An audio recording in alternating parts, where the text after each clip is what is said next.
A very warm welcome to another edition of your favorite program, Health Affair on AIT. On the platform, we focus on critical health issues and the challenges of women and children with a view to finding lasting solutions. I'm your regular anchor, Ushuomowa Daniels. Today on the program, we shall be discussing about sickle cell anemia disorder. It promises to be very interesting, so please don't go away. We'll be right back after the news segment.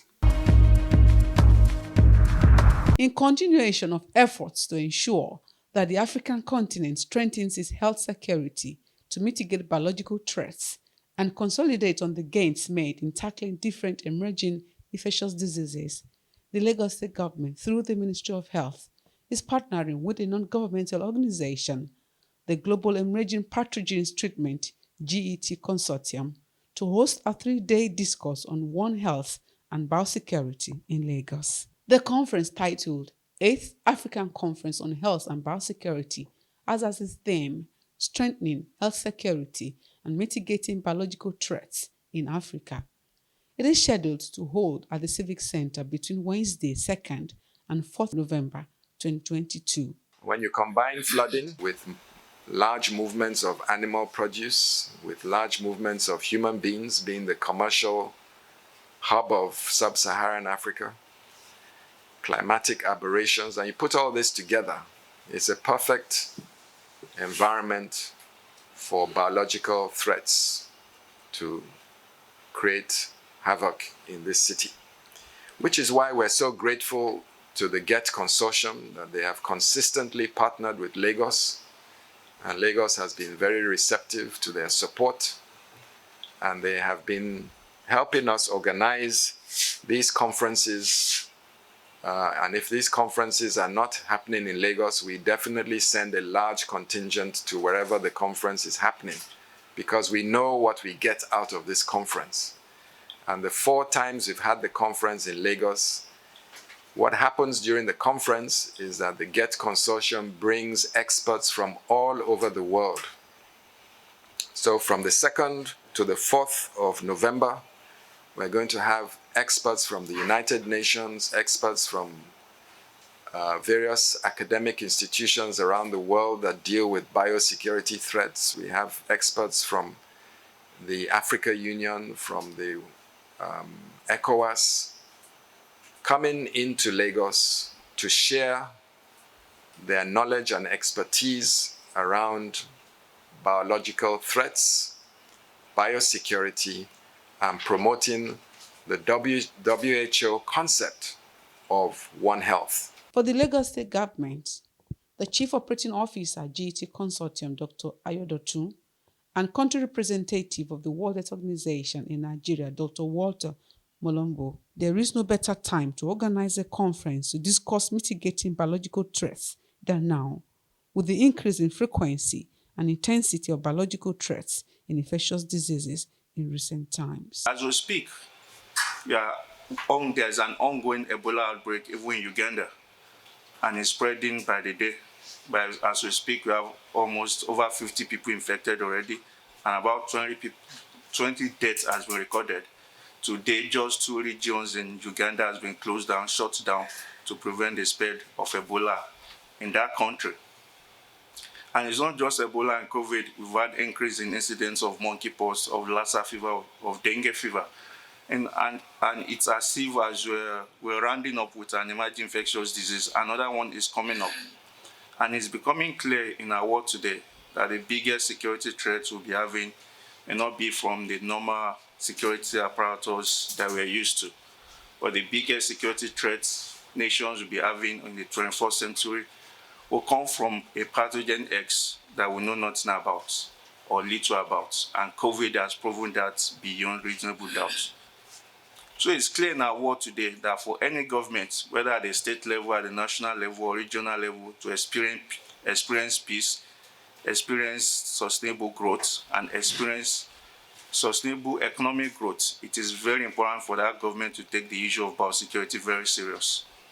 And Lagos State, as a center of excellence and a state that is a pace setter, not just in Nigeria and Africa, is taking the issue of biosecurity serious. and that is why it's collaborating with GATE to organize this conference. WHO is not alone. There are several partners around, such as GATE and others. So collaborative surveillance is paramount, particularly bringing on board the communities, because epidemic, outbreak, a pandemic start in the community, and the flooding that is threatening us can bring in cholera and other pathogens. So collaborative surveillance is very important. The consciousness about regular hand washing and the prevention of diseases that came with the outbreak of the COVID-19 pandemic is fast waning, and for this group of public health advocates, it is not acceptable. To improve on their awareness, they embarked on an awareness work from the National Stadium in Surulere to Ojuelegba in Lagos. We need to wash our hands correctly every time. And when you do not have access to soap and water, and the hand sanitizer is still a good enough measure to keep our hands clean. But generally, as Nigerians, because healthcare is really expensive, so prevention is still key. We have realized that most infectious diseases are passed due to contamination from hands to hands. When we shake people, when we handle surfaces, when we open doors, when we go to the toilet, our hands are constantly in touch with surfaces. We are going to give them soap and hand sanitizers, because if you do not have water to wash your hands, you can also use hand sanitizers to sterilize your hands before you can do anything for hygiene. Global Hand Washing Day is 15th of October every year. It is a worldwide advocacy dedicated to increasing awareness and understanding about the importance of hand washing with soap as an effective way to prevent diseases and save lives. When we're united in action, all of us are ensuring that our hands are clean, and then we'll be able to maintain a healthy space. The theme for the 2022 celebration is Healthcare Quality and Safety Climate or Culture. How many of us have a chest of drugs? Probably a bowl, a bucket, a cupboard of drugs in our house. Many. How often do you use them? Is it just there, or you use them at will? That is when the abuse starts. You know, you can abuse your prescription drugs, and that is probably what now gave rise to what we now know as drug abuse. Because when prescription drugs are converted, it's a illicit drug. For instance, tramadol is one of the most abused drugs in Nigeria. Tramadol, the strength that is approved by NAFDAC is 50 milligram and 100 milligram. It's a illicit drug. You use it in narcotic treatments, pains. But by the time you now begin to have a strength of 225 milligram, I think that is the most common, 500 milligram, and so on. And then when you now say, oh, today I slept on the wrong side, you take it. You take maybe 225 milligram, maybe you take 2 capsules. In the evening too, you say, I want to forget the stress. You just had a lecture on stress. I just want to forget the stress. You take another one. You are already abusing the drug. Okay? According to the experts, the Nigerian government and the National Drug Law Enforcement Agency, NDLEA, have formulated several policies to stem the tide of drug abuse in the country. But despite these efforts, there remains a consistent rise in the number of cases, especially among adolescents, which has been attributed to poor implementation of policies. One thing that underpins most of the dimensions, of course, is access. If the access is not there, no matter how much you want it, no matter the desire, you will not get it. And what are the sources of getting it? Of course, it's the premises. And that's why we are advocating APMAN to bring it on board most of their members to be registered. You will agree with me that most of what we see as crime is being encouraged or is being done under the cover of access to these medicines, because they are medicines that boost one's confidence. Like the keynote speaker said, you see a trailer coming and you don't appreciate it's a trailer because the person is under the influence of something else. So the person is able to, no matter the danger, no matter how bad a situation is ready to put his or her head into it to do it.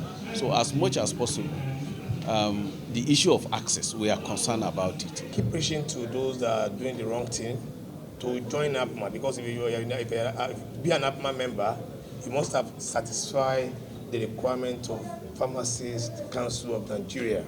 We are working on other people that are not doing the right thing to engage pharmacists so as to kind of conform to the policy of PCN, NAFDAC, and the NDLEA. But advocacy, like rightly said, is also our job.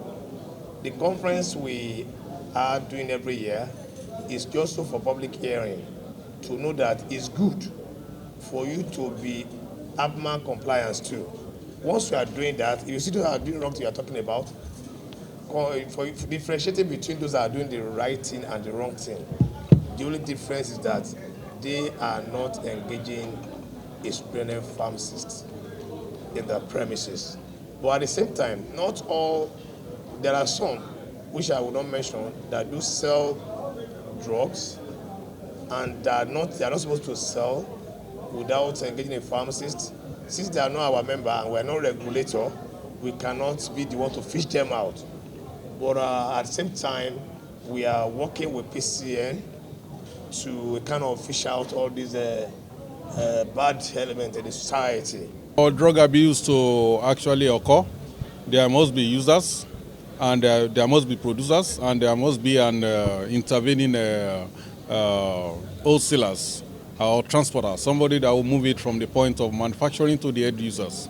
And if people are not aware, if they are not really conversant that drug abuse is a real problem into the society, they will be more careful at the point of dispensing. That is why this association has gone a long way to actually educate our members today, to bring in professors who are scholars in the area of drug abuse, so as to tell the people what are the dangers. Even when you are not using, your children are not using, if you are not selling to people and their kids are using and they become drivers that will drive your children to school, or they become teachers that will take your children in boarding school, what happened? They will be impacting negatively on your own child. That is why it was made very clear that drug abuse is a phenomenal problem for the whole country. To improve healthcare delivery, the experts also spoke on the need for an increment in the budget allocation for the health sector in 2023. If they can go as high as 20%, it's fine. There's nothing they allocate that is too much for health. But you know, we cannot put everything into the health sector. But if they go as much as 20%, because the nation, health is actually everything. Other issues brought to the fore are the need for effective stress management and mental health care.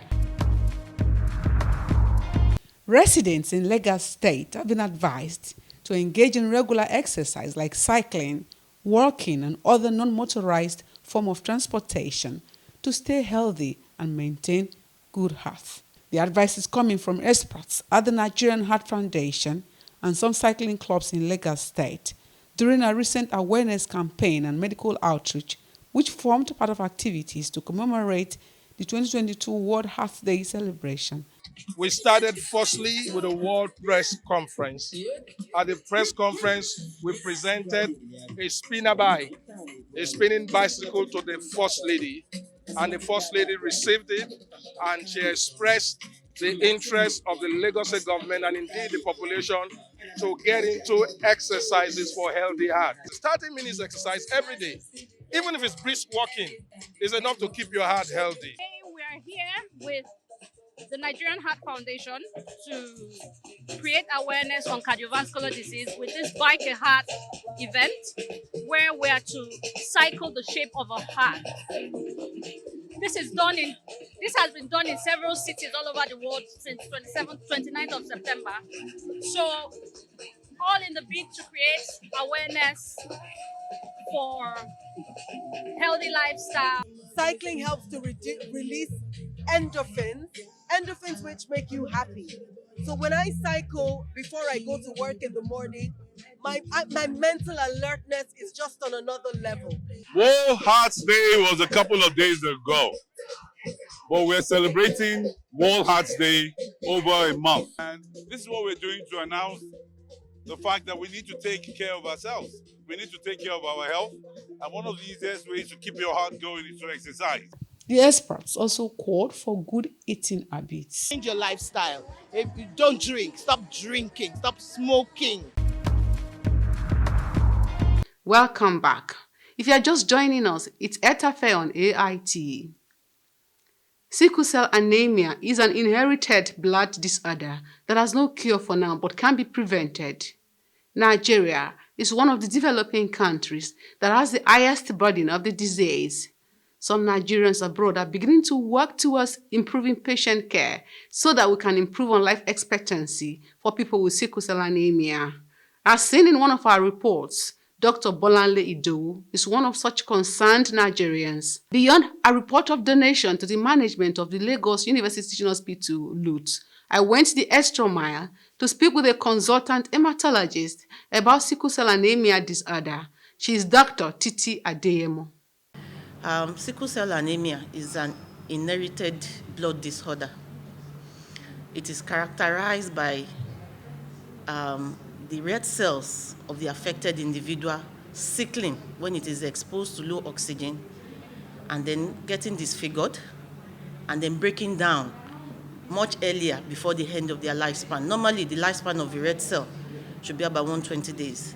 But in sickle cells, because of the inherited abnormality which makes those cells to sickle, they don't last beyond 10 to 20 days. So because of this, the individual is usually short of blood, or what we call chronic hemolysis and anemia. And then also because those cells get disfigured, they become sickled and disfigured, they also tend to block blood vessels, causing what we call vaso-occlusion, which is the cause of the pain and the organ abnormalities or dysfunction that they suffer. The persons with sickle cell would go through a lifelong,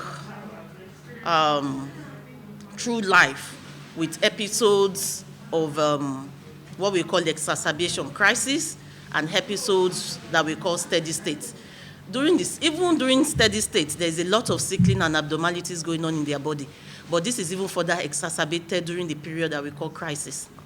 They are going to go through life suffering from chronic anemia, chronic hemolysis, and eventually end organ damage and dysfunction. Okay, so as they grow older, some organs will start to become dysfunction and start to become problematic. So that is why you see higher incidence of kidney failures in people with sickle cell. You see higher incidence of stroke in people with sickle cell. You see higher incidence of liver disease. Every organs of the body can be affected. The eyes, the brain, the bones, every organs, the lungs can be affected. And then they have this period of intermittent crisis where they go through a lot of pain.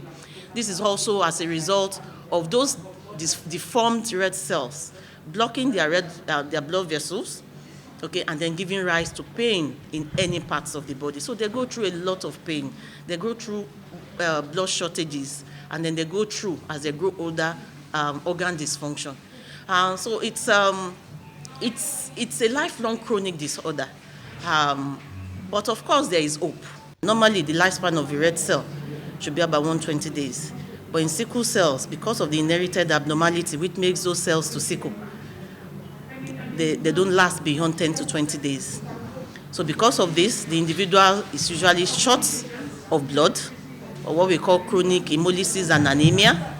And then also because those cells get disfigured, they become sickled and disfigured, they also tend to block blood vessels, causing what we call vaso-occlusion, which is the cause of the pain and the organ abnormalities or dysfunction that they suffer. Fortunately, it's reported in all literatures.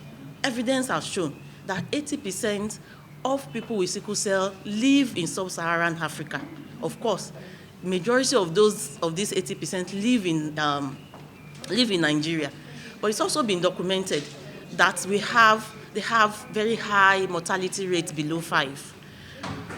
So a lot of them die even before they reach the age of 5, contributing to the high under 5 mortality that we see in this part of the world. So they don't tend to live long, except they are diagnosed early, they receive the important care and attention that it requires, then they can live normal life as much as possible. But if we don't put those things in place to ensure that they are diagnosed early, before this organ complication sets in, if we don't put these things in place to ensure that they are protected from infection, these are the things that causes mortality in the under 5. So a lot of them do die before the age of 5, but for those that even survive beyond 5, they go through a lot of agony, a lot of pain crises, and organ function as they age. Well, sickle cell disease is a genetic disorder, so it must be inherited from the parents, okay? Inherited from an allele is inherited from the dad, and an allele must be inherited from the mom before an individual will have sickle cell.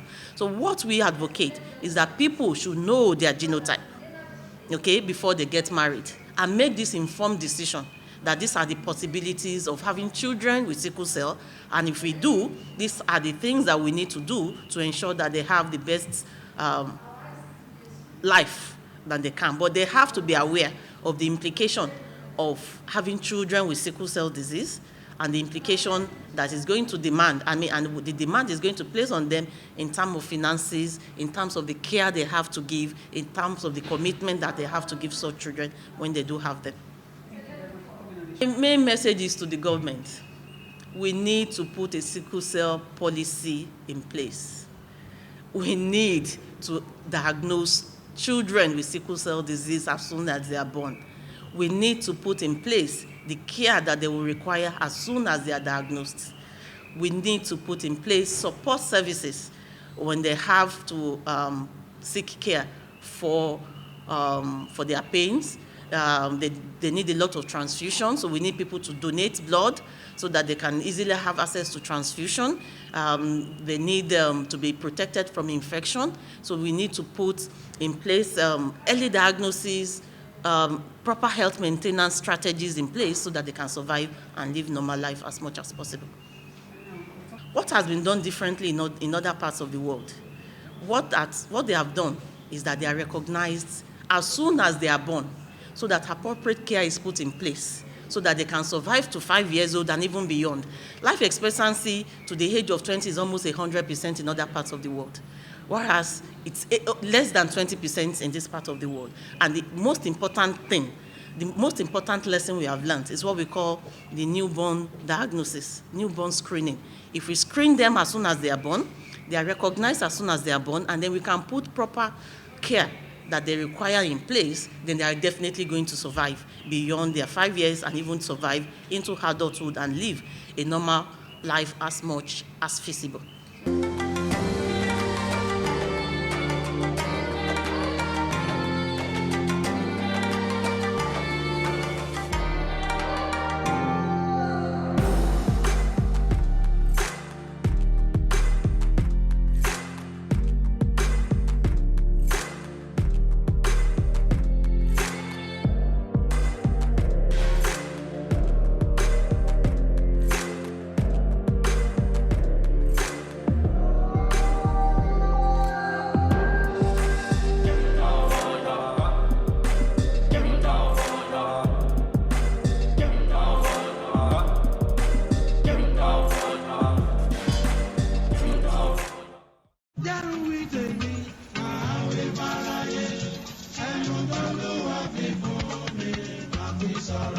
My dear Legations, I am Dr. Ibijoke Sawolu, the First Lady and TB Champion of Lagos State. Do you know that 18 Nigerians every hour die of TB and that more Lagosians are at risk every day? Tuberculosis spreads from person to person through coughing and sneezing into the air. Your health is a great concern to me. If you have been coughing for more than 2 weeks, having chest pain, tiredness, loss of weight or night sweat, please visit the nearest health facility for testing and treatment. They are free. If you test positive, start and complete your treatment. Do not discriminate against tuberculosis patients. Let's support and encourage them to access free quality care. You can protect your family and community from the spread of tuberculosis. Go for the screening now and live a healthier life. Join the fight. End tuberculosis in Lagos. Igbega Ìpínlẹ̀ Èkó, àjùmọ̀ṣe gbogbo wa ni.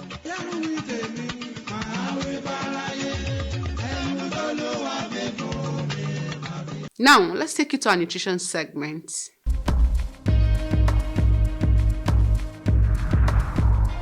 The lemon is a species of small evergreen tree in the flowering plant family, native to South Asia, primarily northeastern India. Lemon fruit is used for culinary and non-culinary purposes throughout the world, primarily for its juice, which has both culinary and cleansing uses. The juice of lemon is about 5 to 6% citric acid, with a pH of 2.2 giving it a sour taste. The distinctive sour taste of lemon juice makes it a key ingredient in drinks such as lemonade. Lemon promotes hydration. It is a good source of vitamin C. Lemon supports weight loss. It improves your skin quality. Lemon aids digestion and helps to prevent kidney stones. Experts recommend 1 or 2 glasses of lemon juice a day.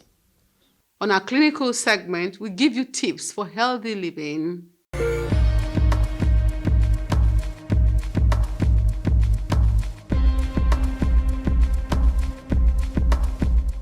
Every day you watch CNN, you see what is happening in India. They relax their methods. So the key thing is, yes, numbers are low at the moment, but as long as there are cases happening somewhere in the world, the threat remains, and we've got to keep up our level of preparedness. We welcome your input on how to improve the nation's health sector and human lives on our perception segment.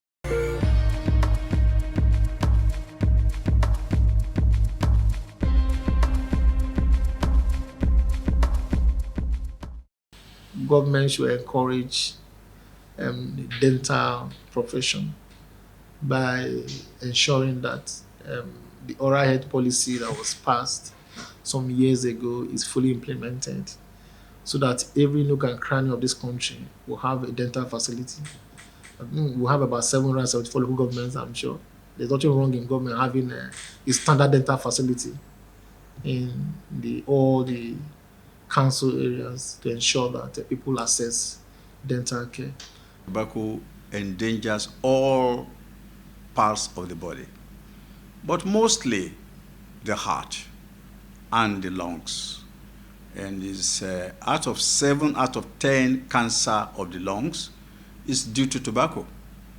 So tobacco damages the heart, it increases the blood pressure, it causes heart attack, it damages some of the small vessels of the legs and can cause gangrene of the small vessels of the leg. It causes cancer of the lung, and even before cancer, it causes bronchitis. It causes infection of the lung, and also promotes tuberculosis to endanger to affect the lungs. Have been promoted, and shisha is even 10 times more dangerous than tobacco cigarette.